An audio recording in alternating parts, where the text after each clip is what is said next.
frères dans le Christ, paix, joie, grâce, amour à chacun, à chacune de vous. Au nom de notre Seigneur Jésus-Christ, en ce vendredi de la 4e semaine du temps ordinaire. Au cœur de l'évangile d'aujourd'hui, se pose la question de la conscience sale ou de la mauvaise conscience d'Hérode.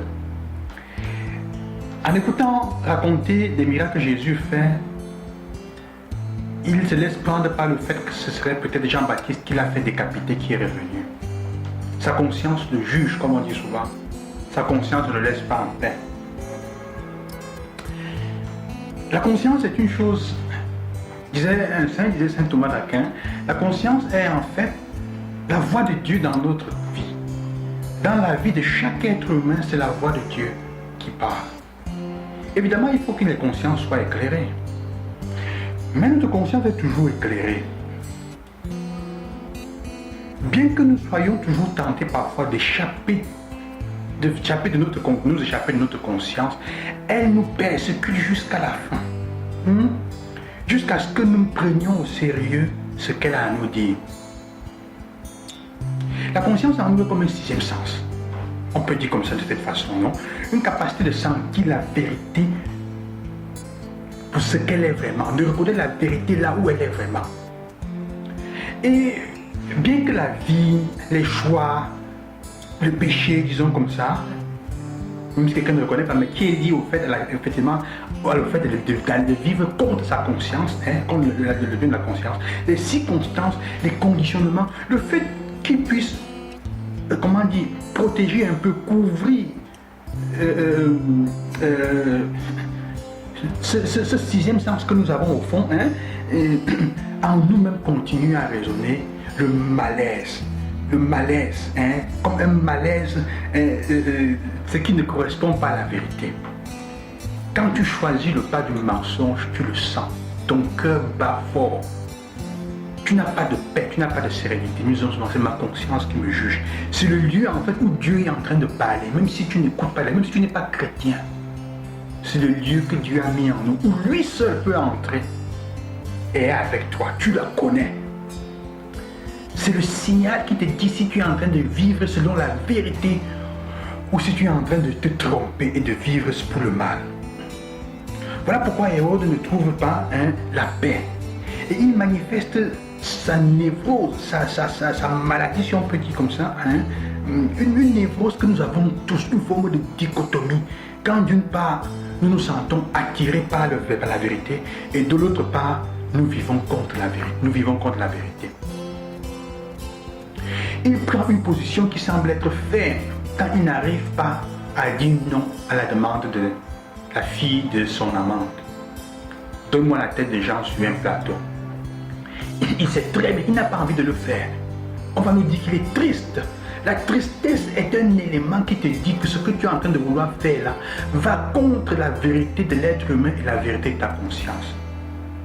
Quand c'est une tristesse qui t'enlève la paix, la sérénité, ça veut dire que ce que tu es en train de vouloir faire va contre la vérité de l'être humain, contre le bien-être, le tien et celui des autres.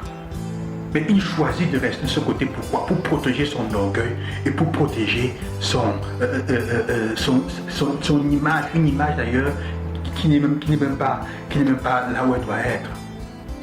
Alors, sœurs et frères, quels sont les domaines dans notre vie, où nous nous sentons hantés par les échecs et par les consciences, par la mauvaise conscience? Par la conscience coupable, où nous nous sentons coupables, où nous sentons notre conscience coupable. Jésus est venu nous libérer de l'oppression du péché et de cette culpabilité-là. Que nous ayons la conscience en paix, que nous puissions nous coucher, nous arrêter le soir et dormir en paix. Quels sont les domaines de ta vie où tu sens que ta conscience n'est pas pure, où tu sais que tu n'es pas en paix avec ta conscience? Il y en a toujours d'un côté de l'autre. Les petits endroits aujourd'hui où hier peut-être tu as dit une parole mauvaise contre quelqu'un. Tu t'es même justifié, tu t'es justifié dans ton cœur, mais tu sais très bien dans ton cœur que ce que tu as dit, ce que tu as fait, même si ça semblait pour être le bien, c'était pour ton propre intérêt, c'était pour mentir. Tu peux même dire entre guillemets une vérité. Mais la manière et le lieu où tu le dis, tu sais très bien que la raison pour laquelle tu dis, ton cœur te le dit, c'était pour faire du mal. Même si c'est vrai ce que tu as dit, la raison pour laquelle tu as fait ta conscience va te déranger.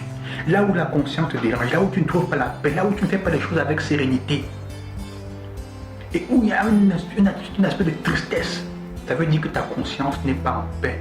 Là, ce n'est pas la vérité. Tu es en train de choisir un chemin de mensonge. Et c'est ça, en fait, le péché. C'est aller contre sa propre conscience de vérité. C'est agir contre la vérité de sa propre conscience. Je ne dis pas qu'on ne peut pas être triste quand on dit la vérité, mais c'est une tristesse qui t'enlève la sérénité et la paix. C'est ce qui te fait dire du dommage. Mais quand la sérénité ne te laisse pas tranquille, tu poses un acte, tu fais une vengeance, tu te venges contre quelqu'un, tu fais le mal à quelqu'un, tu trahis quelqu'un, disons comme ça, à ton patron, entre guillemets, en te vengeant, en pensant que ça va te donner la joie et la sérénité. Et qu'après tu as l'impression que le goût de ça est amer. C'est ta conscience qui est en train de te dire.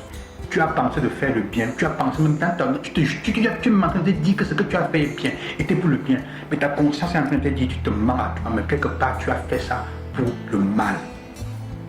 Et c'est ce que Hérode vit. Il est tourmenté parce qu'il a tué et tout, il écoute les gens. Jésus agit comme Jean-Baptiste et tout de suite il se sent coupable parce que sa conscience n'est pas en paix. Même l'homme le plus méchant, le plus mauvais a une conscience. Qu'est-ce qu'on fait souvent? On fait tout pour cacher, pour couvrir. On vit la vie, on boit, on fume, on tombe dans les excès, on s'échappe, on cherche à s'échapper. On a peur de vivre, d'écouter sa conscience. Et souvent, on a peur de le faire, de prendre du temps de silence. C'est pour ça que souvent, on n'arrive pas à vivre dans le silence. Il s'agit de nos sœurs et frères aujourd'hui de nous poser la question, de te poser la question à toi. Quels sont les endroits où ma conscience n'est pas en paix? Quelles sont les choses que j'ai faites, que j'ai dites, que j'ai choisies, j'ai agi, j'ai demandé, j'ai poussé, les personnes de qui j'ai parlé, et quand je reste, je sens que je ne suis pas en paix quand je pense à ça. Quand je pense à ces gestes, à cette parole, mon cœur saute un peu, je ne suis pas en paix. Je sens mon estomac qui se contracte, mes intestins qui s'enroulent. Ça ne me donne pas la joie, je ne trouve pas le goût, ce n'est pas sucré dans l'acte que j'ai fait. Ça veut dire qu'il y a un mensonge quelque part. Même si apparemment ce que j'ai fait était bien, ça veut dire qu'il y a un mensonge. Tu as aidé quelqu'un, te montrer comme si tu étais bien, mais tu sens dans ton cœur qu'il y a comme une note amère. La raison pour laquelle tu as aidé n'était pas vraie. Il y a un mensonge quelque part. C'est le temps de revoir, le temps comment écouter notre conscience. Dieu parle à ta conscience avec ta conscience. Que le Seigneur vous accompagne.